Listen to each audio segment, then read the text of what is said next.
আসসালামু আলাইকুম। সবাইকে বিজয় দিবসের শুভেচ্ছা এবং অভিনন্দন আমার পক্ষ থেকে।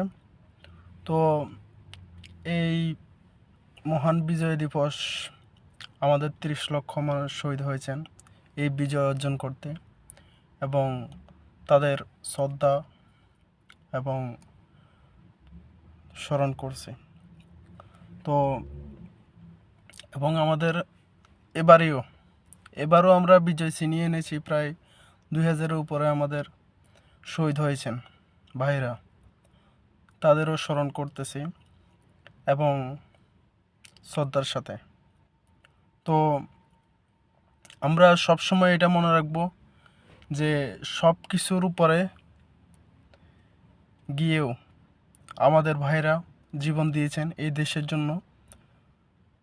এটা সবসময় যেন মনে রাখি এবং আমরা দেশকে সুন্দরভাবে এগিয়ে নিয়ে যেতে পারি, কোনো ভেদাভেদ ছাড়া সুন্দরভাবে এগিয়ে নিয়ে যেতে পারি, দেশকে সুন্দরভাবে গড়তে পারি।